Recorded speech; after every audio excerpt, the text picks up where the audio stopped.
Dear students, मैं आपका Hindi teacher Om Prakash Yadav. आज हम पढ़ेंगे अपठित गद्यांश, अनसीन पैसेज। आपने देखा होगा आपकी प्रत्येक परीक्षा में एक या दो अनसीन पैसेज ज़रूर आते हैं। बच्चे उनको हल करने में काफ़ी परेशानियों का सामना करते हैं। तो देखते हैं उसे कैसे हल किया जाए, क्या सावधानियां रखनी चाहिए, और सबसे पहले हम जानेंगे आखिर यह अपठित गद्यांश होता ही क्या है। तो देखते हैं अपठित गद्यांश का शाब्दिक अर्थ। जो पढ़ा नहीं गया, जो पाठ्यक्रम से जुड़ा हुआ नहीं है और जो अचानक ही पढ़ने के लिए दिया गया हो, ये होता है अपठित गद्यांश। जैसा कि आप इसके नाम से भी जान सकते हैं, अपठित, जिसमें अ लगा दिया गया है पठित में, अपठित यानी जो पढ़ा नहीं गया है। आगे देखते हैं। इसमें गद्यांश से जुड़े विभिन्न प्रश्नों के उत्तर देने को कहा जाता है। इस प्रकार इस विषय में यह अपेक्षा की जाती है कि पाठक द्वारा दिए गए गद्यांश को ध्यानपूर्वक पढ़कर उससे संबंधित प्रश्नों के उत्तर उसी अनुच्छेद के आधार पर संक्षिप्त रूप में प्रस्तुत करें। प्रश्नों के उत्तर पाठक को अपनी भाषा शैली में देने होते हैं। तो समझिए, जो अपठित गद्यांश होता है उसमें ये उम्मीद की जाती है कि जो पाठक है, जो पढ़ने वाला है, वो उसको ध्यान से पढ़ेगा और उसके बाद में जो उससे जुड़े हुए विभिन्न प्रश्न हैं उन प्रश्नों के उत्तर देगा। और प्रश्नों के उत्तर लिखते समय क्या ध्यान रखना है कि उन प्रश्नों के उत्तर अनुच्छेद के आधार पर ही होने चाहिए, अर्थात अपने मन से नहीं लिखने हैं। जो कुछ भी लिखा जाएगा उस अनुच्छेद में बातें कही गई हैं उनको आधार बनाकर ही लिखना है। आगे बढ़ते हैं। अपठित गद्यांश के द्वारा पाठक की व्यक्तिगत योग्यता और अभिव्यक्ति की क्षमता का आकलन किया जाता है। अपठित गद्यांश जो होता है उसे क्या जांचा जाता है? पाठक की व्यक्तिगत योग्यता, अर्थात वो कितना योग्य है, उसकी अभिव्यक्ति की क्षमता कैसी है, वो कोई भी चीज़ को किस रूप में, किस ढंग में अभिव्यक्त करता है, इस चीज़ का आकलन, असेसमेंट इसमें किया जाता है। आगे देखते हैं। अपठित का कोई क्षेत्र विशेष नहीं होता है। विज्ञान, कला, साहित्य, नागरिक शास्त्र या किसी भी विषय के उत्तर देने से मानसिक स्तर बढ़ता है और अभिव्यक्ति क्षमता को बढ़ाता है। इसीलिए आप देखेंगे कि जो अपठित गद्यांश होता है, वैसे तो ये मुख्य रूप से हिंदी, अंग्रेजी आदि जो भाषाएं होती हैं उन्हीं में आते हैं, लेकिन ये विज्ञान, कला, साहित्य, नागरिक शास्त्र या किसी भी विषय से जुड़े हुए हो सकते हैं, किसी भी विषय पर आधारित हो सकते हैं और उनका उत्तर देना होता है। इससे मानसिक स्तर बढ़ता है और अभिव्यक्ति, हम जो कहना चाहते हैं उसको व्यक्त करने की हमारी क्षमता बढ़ जाती है। आगे बढ़ते हैं। अपठित गद्यांश को हल करने की विधि और विशेषताएं, अर्थात जब अपठित गद्यांश को हल कर रहे हो तो क्या क्या चीज़ें ध्यान में रहनी चाहिए, किस तरह से उसको करना चाहिए। तो 5 बिंदु है, हम लोग एक एक करके देखेंगे। अपठित गद्यांश को बहुत ध्यानपूर्वक मन ही मन में 2 बार पढ़ना चाहिए। ये ध्यान दीजिएगा आप लोग, बहुत ध्यानपूर्वक और मन ही मन 2 बार पढ़ लेना चाहिए। यदि आपको लगता है कि आप एक बार में पढ़ करके चीज़ें याद रख सकते हैं तो एक बार, अन्यथा कम से कम 2 बार तो आपको पढ़ना ही चाहिए। आगे बढ़ते हैं। अगला बिंदु है, गद्यांश को पढ़ते समय विशेष स्थानों को रेखांकित करना चाहिए। आपको लगे कि ये लाइन या ये शब्द इम्पोर्टेंट हो सकता है, इसका कहीं प्रश्न बन सकता है, तो उसको आपको पढ़ते समय ही क्या कर लेना चाहिए? रेखांकित कर लेना चाहिए, अंडरलाइन कर लेना चाहिए, ताकि बाद में आपको ढूंढने में परेशानी न हो। आपको याद रहे कि हाँ, मैंने ये शब्द पढ़ा था, ये वहाँ पर मैंने अंडरलाइन किया हुआ है।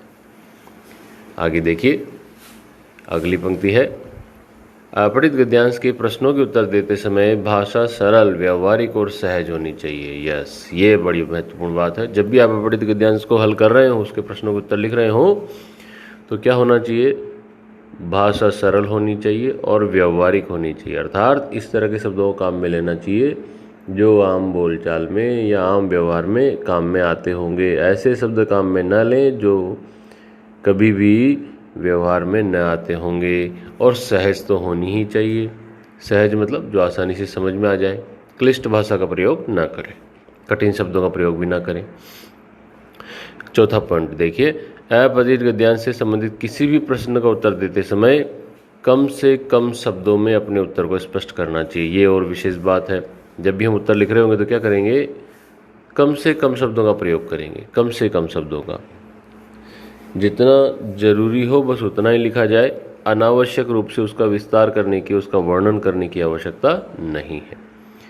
5वां बिंदु देखिएगा, शीर्षक लिखते समय संक्षिप्तता का विशेष ध्यान रखना चाहिए। यहाँ आप लोग जरूर ध्यान दें, मैंने कई बार ऐसा नोटिस किया है कि बच्चे जब अपठित गद्यांश का शीर्षक लिख रहे होते हैं तो वो बड़ा सा शीर्षक लिख देते हैं जिसमें कम से कम 5-6 शब्द हों, या कुछ बच्चों को समझ नहीं आता है तो वो पूरी लाइन ही शीर्षक के रूप में लिख देते हैं, जो कि गलत है। ये बात हमेशा ध्यान रखनी है कि जब भी हम शीर्षक लिख रहे हों तो उसको संक्षिप्त रखें। जितना छोटा और उचित शीर्षक होगा उतना ही अच्छा लगेगा, लेकिन इसका मतलब ये नहीं है कि आप छोटे के चक्कर में शीर्षक का अर्थ ही ना निकले या उसका उपसर्ग अपठित गद्यांश से कोई संबंध ही ना हो ऐसा शीर्षक रख दें, ऐसा भी नहीं होना चाहिए। ये कुछ विशेष बातें थी जो आपको ध्यान रखनी चाहिए थी अपठित गद्यांश को हल करते समय। अब आगे बढ़ते हैं हम लोग अगली स्लाइड पर। वहाँ आपके लिए उदाहरण स्वरूप कुछ अपठित गद्यांश दिए हुए हैं, उनमें से कुछ के प्रश्नों के साथ साथ उनके उत्तर भी दिए हुए हैं। हम लोग उनका अभ्यास करेंगे और आगे कुछ ऐसे अपठित गद्यांश भी दिए हुए हैं जिनके उत्तर नहीं है, वो आपको हल करके मुझे बताने होंगे। तो आगे बढ़ते हैं। ये देखिए, पहला अपठित गद्यांश है, किसी शहर में एक नट मंडली आई हुई थी। लोग भीड़ लगाकर नट के करतब देख रहे थे। भीड़ में 2 चोर भी थे। उन्होंने देखा कि नट एक पतली सी रस्सी पर बड़े ही आराम से बिना किसी सहायता के चल रहा है। दोनों चोरों ने सोचा कि यदि ये नट हमारे साथ आ जाए तो चोरी करने में बड़ी सहायता मिलेगी। यह सोचकर दोनों चोरों ने नट से बात की। नट ने उन्हें मना कर दिया। चोर उसे बांधकर अपने साथ ले गए और रात में एक सेठ की हवेली के नीचे ले जाकर चाकू दिखाते हुए वह कहा, इस मुंडेर पर चलकर तुम अंदर जाकर दरवाज़ा खोलो। मुंडेर इतनी पतली थी कि उस पर कोई इंसान तो क्या, कोई छोटा जानवर भी नहीं चल सकता था। चोर उस पर चढ़ा और एक कदम चलकर धड़ाम से नीचे गिर पड़ा। दोनों चोर चिल्लाते हुए बोले, तमाशा दिखाते हुए तो तुम पतली सी रस्सी पर चल रहे थे, यहाँ कैसे गिर पड़े? चोर मासूमियत से बोला, ढोल बजाओ ढोल, क्योंकि मैं ढोल बजने पर ही रस्सी पर आराम से चल पाता हूँ। नट की बात सुनकर चोरों ने अपना सिर पीट लिया। तो ये आपका अपठित गद्यांश हो गया। अब इसके प्रश्न पढ़ लेते हैं। पहला प्रश्न है, शहर में कौन सी मंडली आई थी। दूसरा है, नट किस पर बड़े आराम से चल रहा था। ये जो 2 प्रश्न है, पहला और दूसरा, प्यारे बच्चों देखो इसमें इन दोनों में आपको ऑप्शंस दिए हुए हैं। ये पहले प्रश्न में और दूसरे प्रश्न में, इसमें ये क, ये ख, ये ग और ये घ, 4 ऑप्शन है।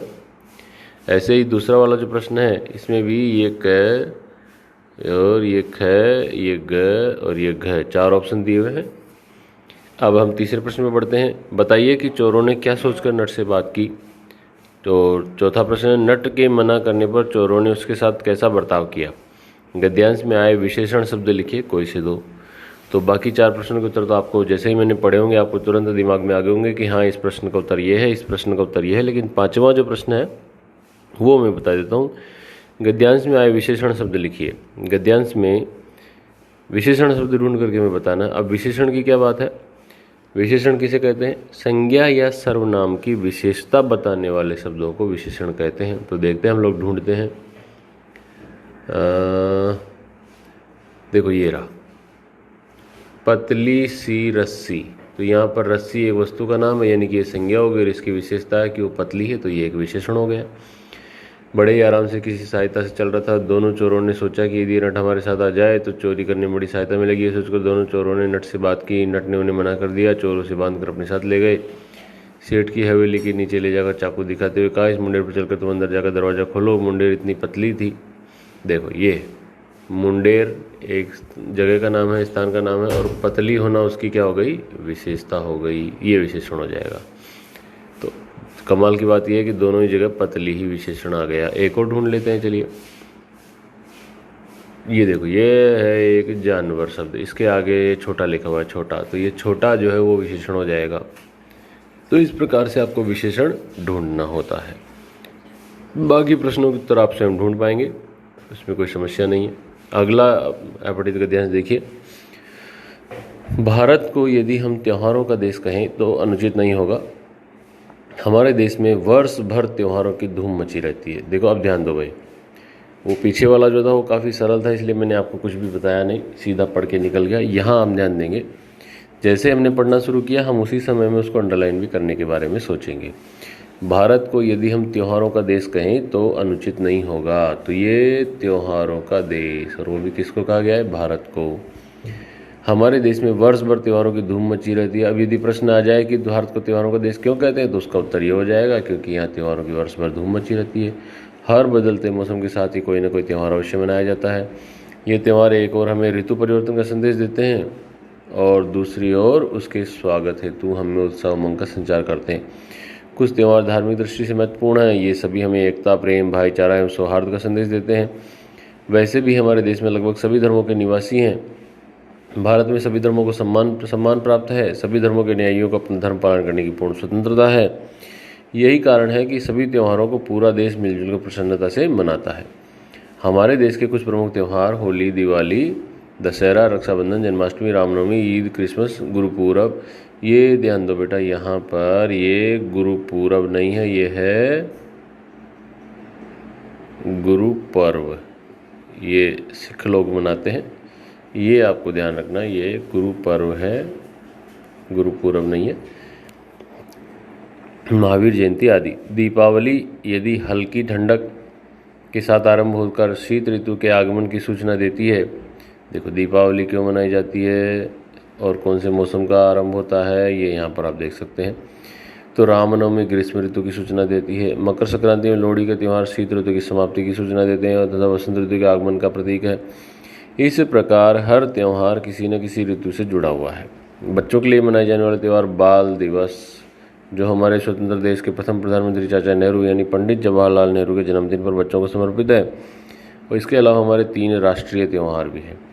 पहला है स्वतंत्रता दिवस जो 15 अगस्त को मनाया जाता है, दूसरा क्योंकि 1947 में इसी दिन आज़ादी मिली थी, और दूसरा है गणतंत्र दिवस जो कि 26 जनवरी को मनाया जाता है। और ये 1950 में हमारे देश की पूर्ण स्वाधीनता प्राप्त हो गई थी, संविधान बन गया था, संविधान लागू हो गया था, इसलिए मनाया जाता है। और तीसरा है गांधी जयंती जो 2 अक्टूबर को मनाया जाता है, ये हमारे राष्ट्रपिता बापू को समर्पित है। इस प्रकार हमारा देश सचमुच त्योहारों का देश है। तो ये हमने इसको पढ़ लिया। अब हम लोग आगे बढ़ते हैं, इसके प्रश्नों को देखते हैं।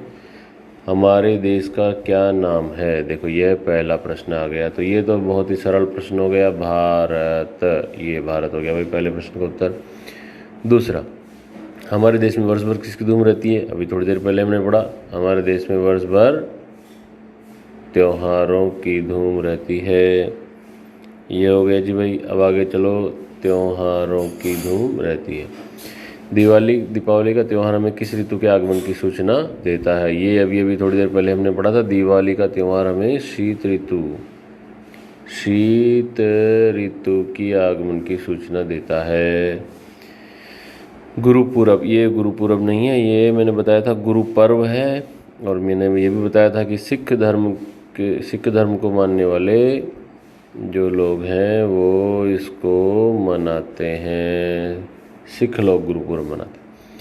हम स्वतंत्रता दिवस क्यों मनाते हैं? अरे भाई ये तो बिल्कुल ही सरल है, क्योंकि इस दिन हमारे देश को आज़ादी मिली थी 15 अगस्त 1947 को। नेहरू जी का जन्मदिन हम किस रूप में मनाते हैं? भाई नेहरू जी का जन्मदिन हम लोग मनाते हैं बाल दिवस के रूप में मनाते हैं भाई, हैं बाल दिवस के रूप में। आगे बढ़ो।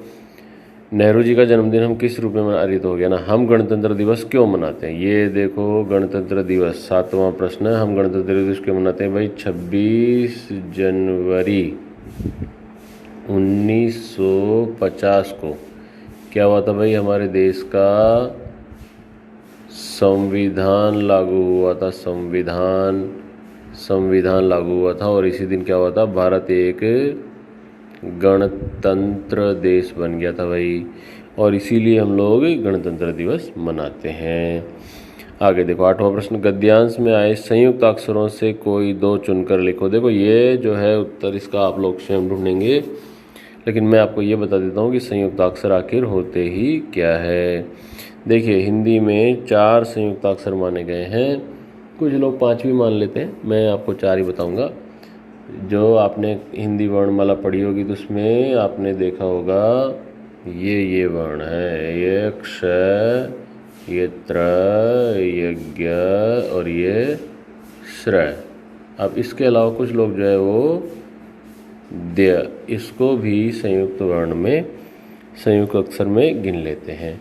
अब देखिए ये आखिर संयुक्त है ही कैसे, इसके बारे में हम लोग जान लें। तो सबसे पहले जैसे हम लोग इसकी बात करते हैं क्षत्रिय की, तो ये जो है इस तरह से बनता है भाई क प्लस इस तरह से ये बनता है। तो ये इन दो अक्षरों के संयुक्त करने पर बना है, इसीलिए इसको संयुक्त अक्षर बोल देते हैं। ऐसे ही त्र जो है ये त्र जो है भाई ये बना है त प्लस र प्लस ये ऐसे बना है भाई। तो इस तरह से ये जो शब्द हैं ये कुछ अक्षरों को संयुक्त कर देने से, मिला देने से बने हुए, इसीलिए इनको संयुक्त अक्षर कहते हैं। तो गद्यांश में ऐसे इन वर्णों वाले जो भी शब्द आए होंगे आपको वो शब्दों को ढूंढ करके लिखना है। 9वां प्रश्न देखिएगा, गद्यांश से चुनकर 2 सर्वनाम शब्द लिखिए। ये 9वां प्रश्न देखो भाई। सर्वनाम किसे कहते हैं? संज्ञा के स्थान पर जो शब्द प्रयोग किए जाते हैं वो सर्वनाम कहलाते हैं।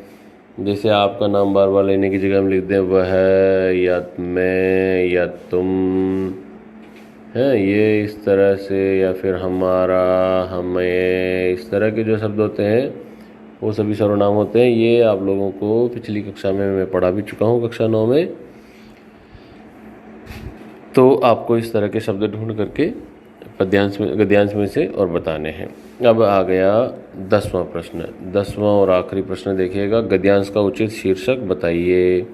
तो गद्यांश का उचित शीर्षक, क्योंकि भारत में त्योहारों की बात हुई है और जैसे ही हमने पढ़ा था तो देखिएगा आपको याद आएगा, ये यहाँ हम पढ़ रहे थे तो मैंने कहा था भारत को यदि हम त्योहारों का देश कहें तो अनुचित नहीं होगा, तो त्योहारों का देश, ये इसका बहुत ही बढ़िया शीर्षक हो जाएगा। तो इसको आप यहाँ पर बता सकते हैं। अगले गद्यांश की ओर हम बढ़ते हैं। महेश एक स्वस्थ किंतु निर्धन युवक था। निर्धनता के कारण उसकी पढ़ाई बचपन में अधूरी रह गई थी। वह अपने परिवार का भरण पोषण मजदूरी करके जैसे तैसे करता था।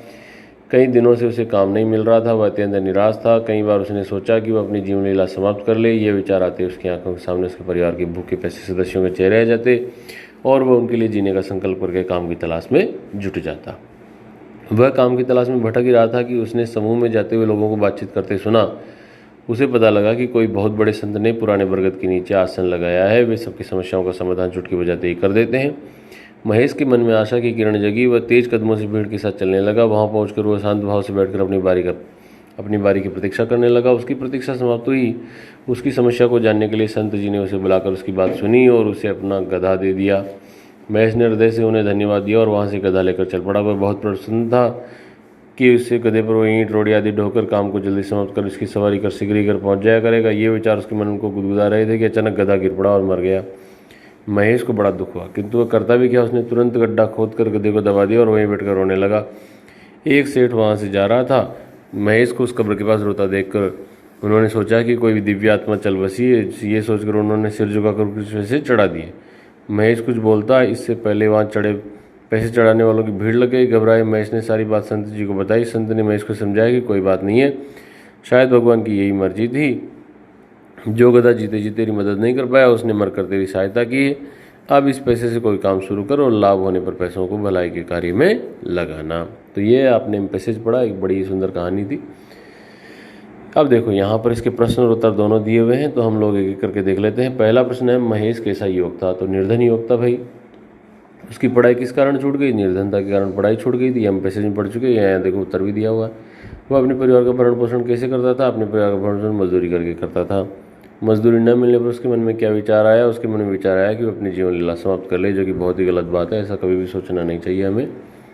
अगला प्रश्न, मदद शब्द का समानार्थी शब्द गद्यांश से ढूंढ कर लिखो। मदद की जगह पे हम लोग सहायता भी लिख सकते हैं। ये देखो, ये मदद की जगह सहायता। अंग्रेजी में आप चाहो तो उसको हेल्प लिख देते हैं, लेकिन हिंदी में है तो हिंदी का ही शब्द लिखना पड़ेगा।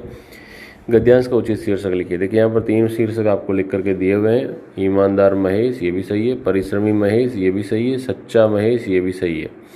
ठीक है, तो इस प्रकार से आप इन 3 के अलावा भी और कोई शीर्षक लिखना चाहें तो वो भी लिख सकते हैं। जो भी लिखेंगे आप मुझे बताइएगा। अगली स्लाइड पे हम लोग चलते हैं। यहाँ देखिए एक और पैसेज दिया हुआ है और उसके साथ ही उसके प्रश्न दिए हुए हैं। स्वार्थ और परमार्थ मानव की 2 प्रवृत्तियाँ। ये बहुत ही छोटा है लेकिन थोड़ा सा गंभीर अर्थों वाला है, तो इसको ज़रा ध्यान से समझिएगा। स्वार्थ और परमार्थ मानव की 2 प्रवृत्तियाँ हैं। ये स्वार्थ और परमार्थ, ये हमारे को शीर्षक देने के लिए काम में आ सकता है। हम अधिकतर कार्य अपने लिए करते हैं, पर के लिए सर्वस्व बलिदान करना ही सच्ची मानवता है, यही धर्म है, यही पुण्य है, इसे ही परोपकार कहते हैं। प्रकृति हमें निरंतर परोपकार का संदेश देती है। नदी दूसरों के लिए बहती है, वृक्ष जीवों को छाया तथा फल देने के लिए धूप, आंधी, वर्षा और तूफान में अपना सब कुछ बलिदान कर देते हैं। आगे देखो, पहला प्रश्न देखते हैं, सच्ची मानवता क्या है? तो भाई सच्ची मानवता है दूसरों का भला करना, दूसरों का परोपकार। ये देखो, पर के लिए सर्वस्व बलिदान करना ही सच्ची मानवता है। ये पहले प्रश्न का उत्तर हो गया। आगे बढ़ते हैं, मानव की कितनी प्रवृत्तियां होती है? ये स्वार्थ और परमार्थ, मानव की 2 प्रवृत्तियां होती है। ये दूसरा प्रश्न हो गया। पुण्य क्या है? देखो, पुण्य क्या है ये यहाँ दिया हुआ है, पर के लिए सर्वस्व बलिदान करना ही सच्ची मानवता, यही धर्म और यही पुण्य है। तो पर के लिए सर्वस्व बलिदान करना ही सच्चा पुण्य है, ये इसका उत्तर हो जाएगा। और आगे बढ़ते हैं, उपयुक्त गद्यांश का उचित शीर्षक लिखिए। तो इसका हो जाएगा परोपकार। ये बहुत ही बढ़िया शीर्षक रहेगा। उपयुक्त गद्यांश का सारांश लिखिए। इस गद्यांश का सारांश होगा कि हम दूसरों के लिए कार्य करें, दूसरों की भलाई के लिए कार्य करें, यही धर्म है, यही पुण्य है और इसी से हमारा जीवन सफल होगा। आगे बढ़ते हैं अगले स्लाइड पर। इसमें देखो, जो पीछे पैराग्राफ था उसके उत्तर दिए हुए हैं, ये हम पढ़ चुके। दूसरों के लिए सर्वस्व बलिदान करना सच्ची मानवता है। मानव की 2 प्रवृत्तियां स्वार्थ और परमार्थ है। परोपकार के लिए सर्वस्व बलिदान करना ही पुण्य है, परोपकारी सच्ची मानवता है। स्वार्थ और परमार्थ मानव की 2 प्रवृत्तियां, किंतु परमार्थ श्रेष्ठ, यही सच्चा धर्म और पुण्य है। प्रकृति ने उपादान, नदी, वृक्ष आदि भी अपना सर्वस्व बलिदान कर परहित में निरत होकर संदेश देते हैं। तो ये इसका आंसर हो गया। प्यारे बच्चों, यहीं पर ही अपनी आज की कक्षा समाप्त होती है। आप देख लीजिए एक बार फिर से, हमने ये सारे पैसेज पढ़े हैं। आपको देखिए मैं बताता हूँ क्या क्या लिखना है।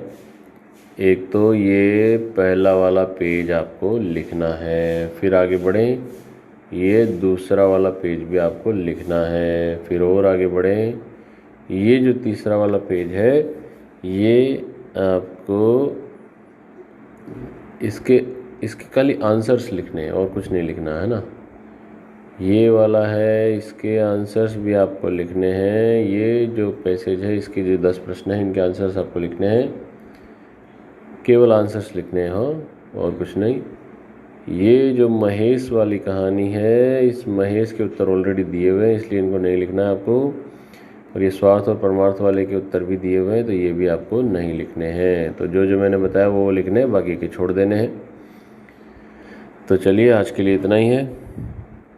आज की कक्षा यहीं समाप्त होती है। अब आप लोग अपना काम शुरू कर सकते हैं। Thank you.